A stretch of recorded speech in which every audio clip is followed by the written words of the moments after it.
Halo kawan-kawan, para pecinta film realistis yang mengandung sejarah.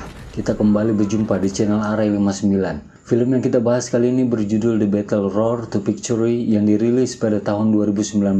Pada video sebelumnya, kita menyaksikan alur cerita film A Resistance yang menceritakan gerakan demonstrasi kemerdekaan Korea pada 1 Maret 1919 oleh Yu Guan-sun. Pembantaian yang dilakukan tentara Jepang pada saat demonstrasi tersebut melahirkan perlawanan dari berbagai unsur lapisan masyarakat Korea. Lantas pada 1920, Jepang membentuk batalion elit untuk memburu dan menghancurkan markas pasukan kemerdekaan Korea di Bongodong. Lalu dapatkah batalion elit Jepang mengalahkan pejuang Korea di markasnya? Maka langsung saja mari kita siapkan waktu konsentrasi dan selamat menyaksikan. Beberapa tahun sebelum penjajahan Jepang, di Sungai Duman perbatasan Korea dan Tiongkok, Huang Haichul dan adiknya sedang mengantar beberapa prajurit Jepang menyeberangi sungai tersebut. Sampai di seberang sungai, adiknya memberitahu rute pada prajurit Jepang yang sedang mengganti seragam mereka menjadi seragam sipil. Huang dan adiknya diberi sekantung roti sebagai imbalan. Adik Huang langsung memakan roti itu, dan dia baru sadar bahwa dalam kantung roti tersebut berisi... Huang terluka pada wajah sebelah kiri, sedangkan adik Huang hancur berkeping-keping dan yang tersisa darinya hanya sebuah sepatu. Lalu kita sampai pada 1920. Kini Huang Haichul telah menjadi tentara senior yang sangat disegani. Huang dan kelompoknya mengemban misi mensuplai uang dan senjata untuk pejuang Korea. Namun di tepi sungai Duman, mereka menemukan pos penjagaan Jepang. Huang memutuskan untuk menghancurkannya. Huang mengawali penyerangan dengan melemparkan granat palsu andalannya.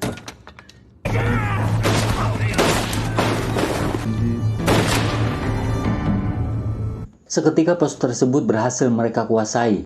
Namun ada tentara muda Jepang yang bernama Yukio yang sengaja dibiarkan hidup agar Yukio dapat menyaksikan apa yang sedang dilakukan Jepang pada Korea.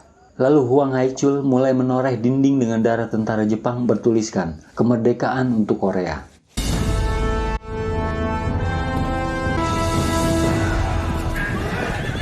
Selanjutnya di sebuah markas besar Jepang di daerah Korea Utara, Mayor Yasukawa Jiro sedang membunuh harimau yang meronta saat dibedah. Yasukawa Jiro adalah kepala batalion elit tentara Jepang. Anak buahnya, Letnan 1 Kusanagi, telah mengintai kekuatan pejuang Korea yang hanya berjumlah 100 orang. Tanpa basa-basi, Yasukawa Jiro segera memerintahkan pasukannya untuk bersiap.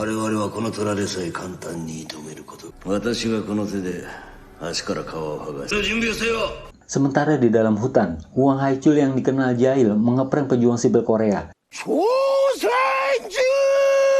Dengan teriakan khas Jepang, Huang berhasil mengecoh para pejuang sipil. Pejuang sipil itu adalah para petani yang mengangkat senjata seadanya untuk melawan Jepang. Para pejuang ini telah mengetahui rencana kedatangan tentara elit Jepang dan mereka berencana meninggalkan tempat tersebut untuk menyelamatkan diri. Setelah menyemangati para pejuang, Huang dan kawan-kawan melanjutkan perjalanan. Dua pemuda dari pejuang sipil bergabung dengan mereka. Lalu rombongan itu sampai di pos pejuang Korea milik Kapten Lee Jang-ha, seorang penembak jitu. Namun pos itu kosong tanpa prajurit satupun. Tidak lama datang seorang petani melaporkan bahwa Jepang menyerang desa Samdunja.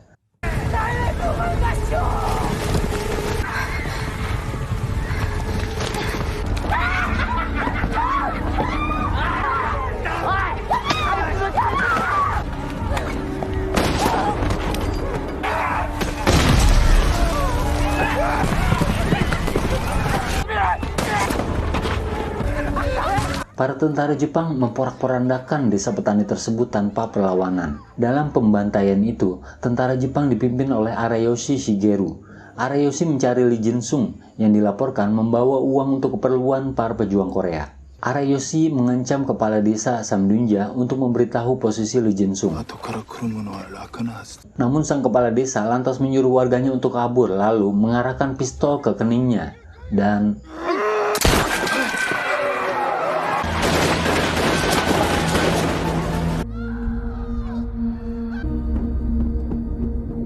Setelah membantai, tentara Jepang segera berfoto untuk kenang-kenangan. Dan ternyata masih ada yang tersisa, yaitu seorang anak kecil yang bermain layang-layang. Tidak lama Areyoshi segera menuntaskannya.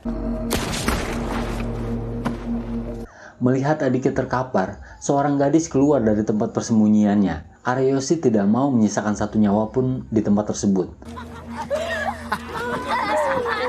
Saat Areyoshi ingin mengeksekusinya, seketika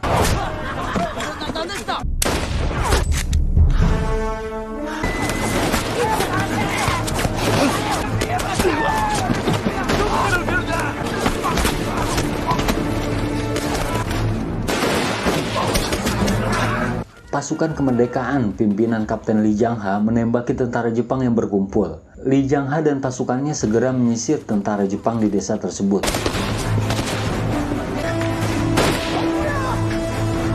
Tidak lama Huang Haichul dan pasukannya datang membantu Lee Jang-ha. Huang terkenal buruk dalam menggunakan senjata api.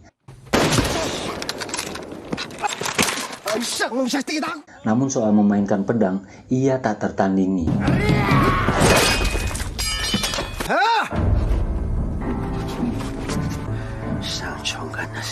Areyoshi berhasil kabur, lalu Huang dan Jang-ha kembali ke desa. Saat itu, Yukio menyaksikan langsung apa yang dilakukan tentara Jepang pada penduduk Korea. Meski sudah tertangkap dan terikat, prajurit Jepang masih merendahkan orang Korea sebagai orang biadab. Itu memancing kemarahan Huang.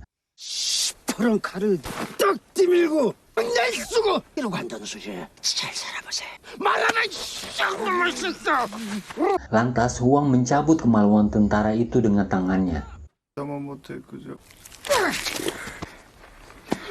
Hal itu seketika melunturkan nyali tentara Jepang yang tersisa. Lalu Jang-ha menghabisi semua tawanan tersebut.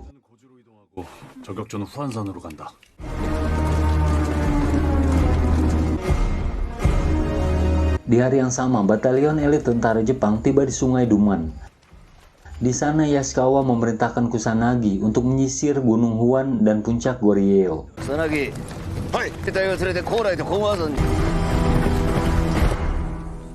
Di saat yang sama, pasukan Huang juga menuju Gunung Huan untuk menyerahkan senjata dan uang. Lalu Huang memperingatkan Jang-ha untuk mundur karena kemampuan pasukan elit Jepang sangat terlatih. Dan jumlah mereka yang sedikit tak akan berarti apa-apa untuk pasukan tersebut. Namun Lee Jang-ha beranggapan bahwa Gunung Huan merupakan perbatasan terakhir yang harus mereka pertahankan. Lalu kita dibawa flashback saat Lee Jang-ha dan kakak laki-lakinya membuat kuburan batu di atas bukit.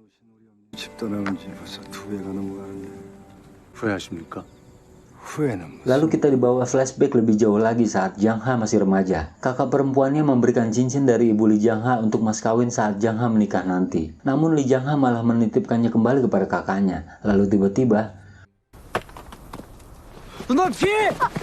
Huang Haichul melempar granat palsu andalannya. Jang-ha terdiam menahan amarahnya atas kejahilan Huang Haichul. Lalu dan kita kembali ke masa kini. Di sini terungkap bahwa misi rahasia Kapten Lee Jang-ha adalah untuk memancing batalion elit Jepang menuju Bongodong. Bongodong adalah lembah yang diapit puncak Goryeo dan Gunung Huan. Di sisi lain, batalion elit Jepang sampai di desa Samdunja. Mereka menawan kakak laki-laki Jang-ha dan memintanya untuk menunjukkan jalan pintas menuju Gunung Huan.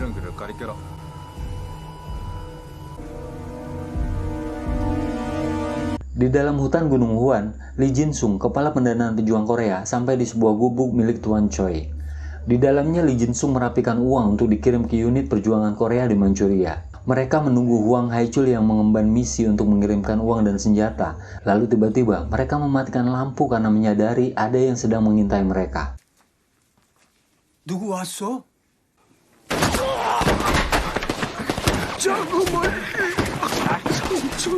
Kusanagi dan tentaranya menyergap tempat tersebut. Lee Jin-sung dan beberapa orang berhasil kabur.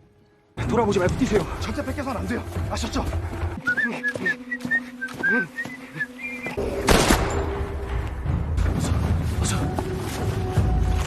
Tidak lama, suasana menjadi hening. Kusanagi menyadari kini merekalah yang diintai.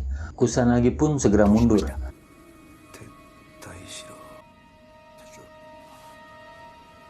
Dan firasat mereka memang benar. Huang Haichul dan Lee Jang-ha baru saja tiba di tempat tersebut. Lalu Lee Jin-sung memberikan satu kendi abu yang berisi abu dari pejuang yang dibakar tentara Jepang saat demonstrasi. Kakak perempuan Jang-ha merupakan salah satu korbannya. Lalu seorang pejuang wanita yang menemani Li Jinsung memberikan cincin dari kakak perempuan Li Jiangha yang dititipkan padanya.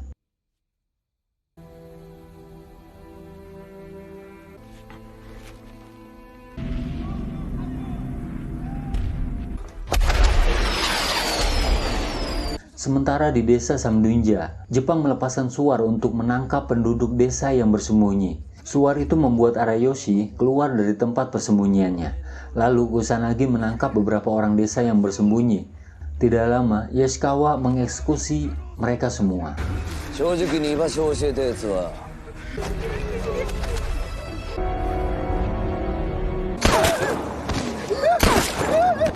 Malam harinya para pejuang Korea menginap di sebuah gua di Gunung Huan. 그리고 돌아가서 네가 본 걸 꼭 그대로 말해줘.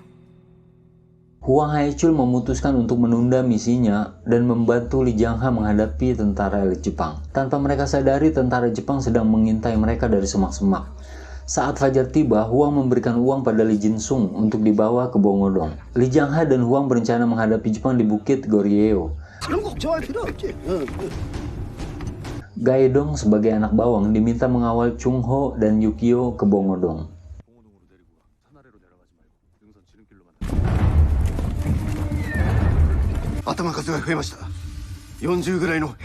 Di kamp tentara elit Jepang, Kusanagi diperintahkan untuk menjemput Yukio.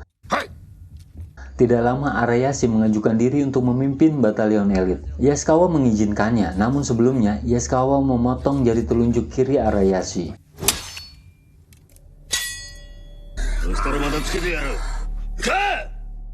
Di sisi lain, Yukio kesulitan berjalan karena tangannya diikat. Lalu Gaedong membuka ikatannya agar lebih mudah berjalan.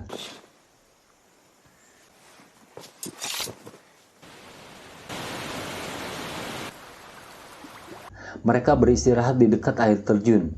Tiba-tiba Jepang menyergap mereka.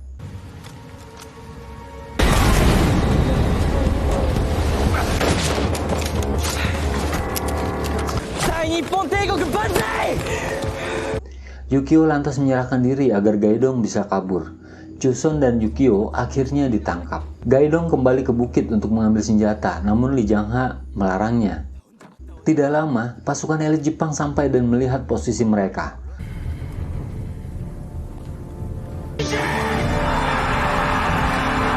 Li Jiangha CS segera menuju kuburan batu di puncak Goryeo. Yukio dibawa untuk menghadap Yasukawa, dan setelah menyaksikan perbuatan tentara Jepang, ini yang ia katakan.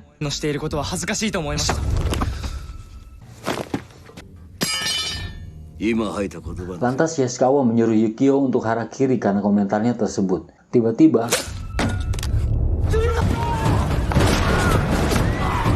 Huang dan pasukannya menyergap camp tersebut.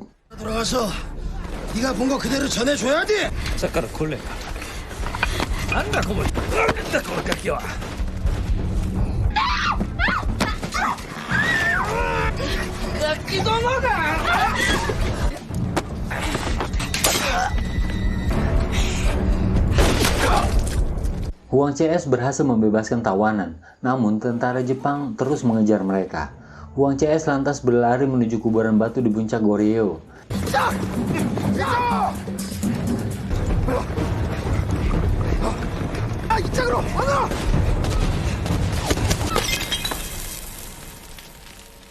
Namun tiba-tiba abu mayat pejuang berserakan terkena peluru. Lalu Huang memerintahkan Bong Yu untuk naik lebih dulu. Sementara Huang melawan tentara Jepang hanya dengan pedang besarnya.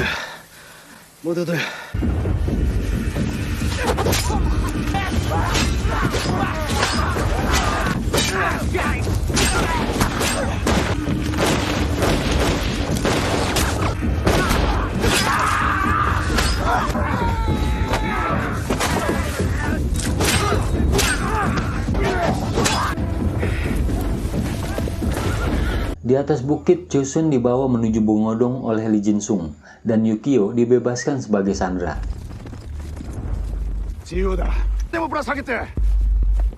Setelah menghabisi beberapa tentara Jepang, Huang Haechul mengumpulkan abu para pejuang. Sementara tentara Jepang terus-menerus berdatangan tanpa henti.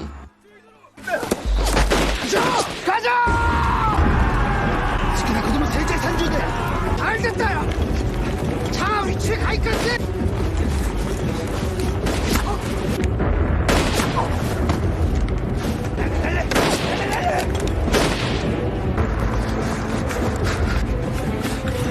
CS berlari melewati kuburan batu, dan ternyata di dalam kuburan batu itu berisi senapan mesin yang telah disiapkan Zhang He sebelumnya. Dari atas bukit, Li Zhang He dengan mudah menarget tentara Jepang, dan itu membuat mereka mundur.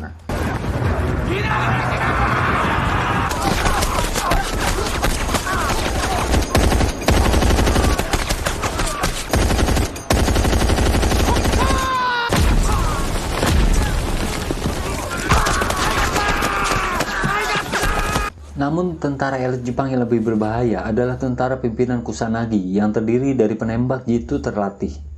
Mereka memburu Lee Jin-sung yang sedang menuju Bongodong. Dari jarak jauh, anak buah Kusanagi dapat menembak Lee Jin-sung dengan tepat.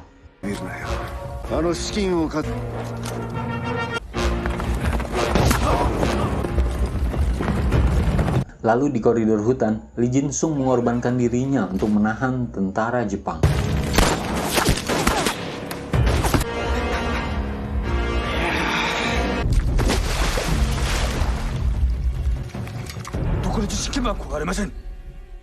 Selanjutnya Gaidong memancing tentara Jepang menuju jalan buntu di tepi jurang, hingga tentara Jepang berhenti mengejarnya.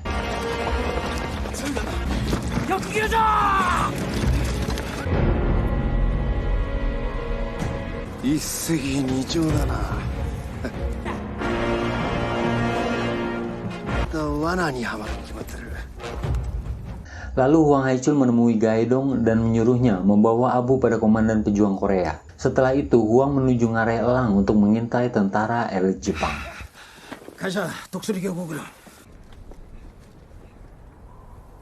Sementara di atas tebing, Li Zhang He bersiap untuk memancing tentara elit menuju Sangchon. Ban kapten di lengan Li Zhang He membuatnya menjadi incaran penembak jitu Jepang. Di sisi lain, Beonggu CS sedang membidik tentara Jepang yang menembaki Li Zhang He. Di saat yang sama, Arayoshi dan tentaranya dihabisi pejuang Korea di dalam hutan.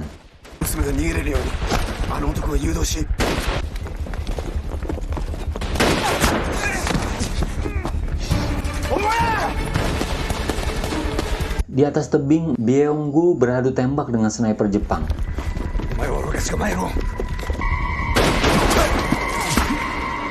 Sementara Huang mengintai batalion elit yang berkonvoi dengan menyeret kakak Li Zhang He sebagai tawanan.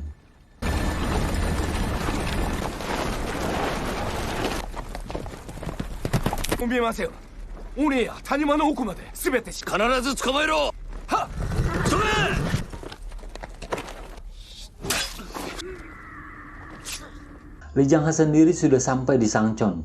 Ia telah menyiapkan banyak ranjau di daerah tersebut. Namun, melawan tentara elit Jepang seorang diri bukanlah hal yang mudah.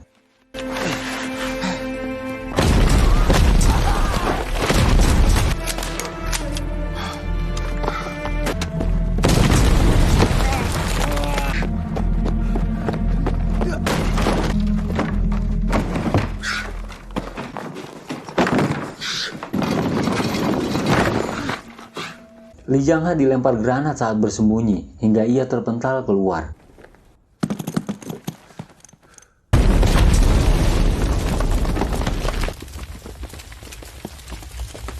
Kusanagi segera bersiap untuk mengeksekusi Li Zhang He. Beruntung Huang CS datang tepat pada waktunya.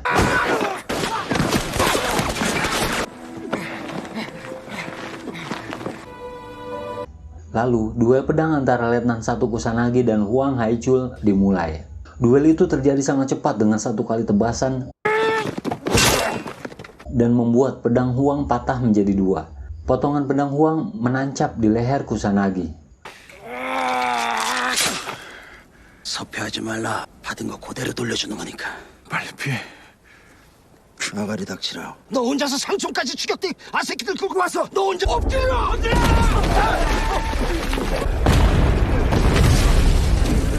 Lalu tidak lama mereka dihujani bom oleh tentara Jepang. Para pejuang Korea segera meninggalkan Sangchon menuju Bongodong.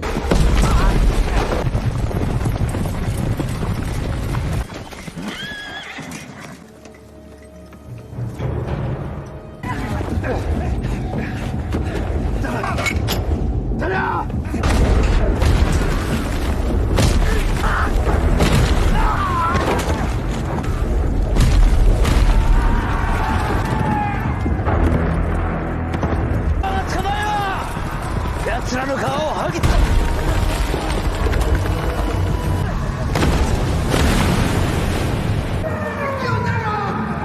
총알이 없어!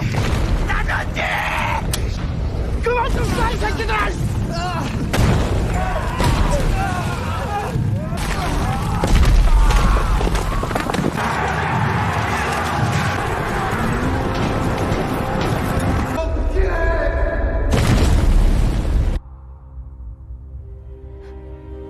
Dalam pemboman tersebut, Jang Ha kehilangan kaki kirinya karena melindungi Huang Haichul. Huang segera mengikat luka Jang Ha, lalu berlari menghadapi tentara Jepang dengan pedang yang tinggal sepotong. 성보다 먼저 죽으면 내가 안 돼!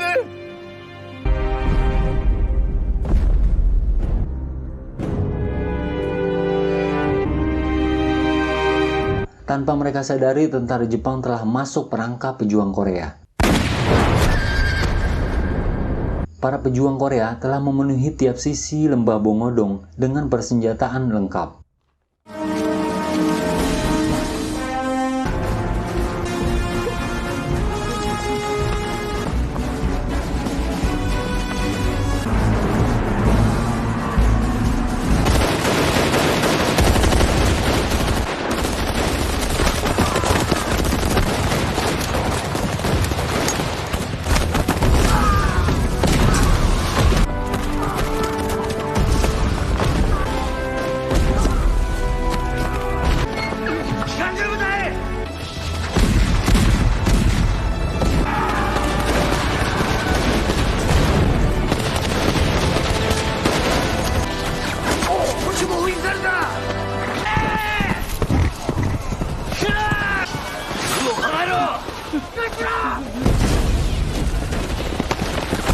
Yaskawa menarik diri ke dalam hutan. Tiba-tiba Huang datang membuka duel pedang ketiganya.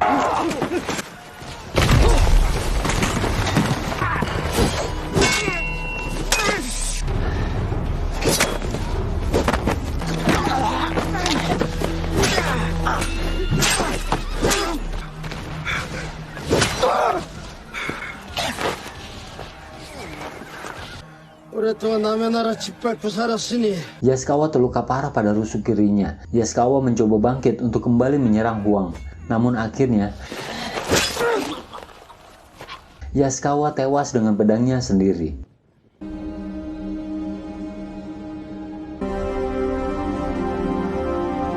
Pada pengepungan itu, sebagian tentara elit Jepang menyerah lalu ditangkap. Namun Arayoshi masih berkeliaran di dalam hutan. Lalu tidak lama, dia ditangkap oleh pejuang Korea.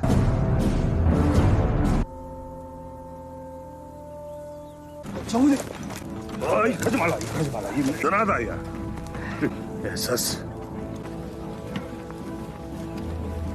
Selanjutnya, Komandan Pejuang Korea melepaskan abu korban tragedi 1 Maret di atas sebuah bukit.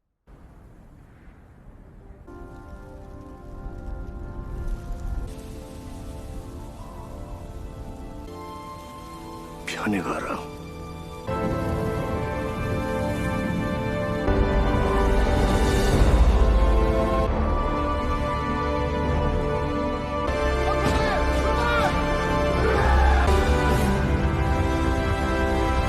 Lalu surat kabar beredar terkait kronologi peperangan tentara elit Jepang melawan pejuang Korea di Bongodong. Dengan begitu cerita ini pun selesai.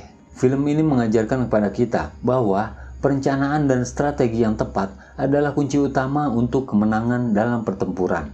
Nantikan video selanjutnya, jangan lupa subscribe, tetap semangat kawan, dan wassalam.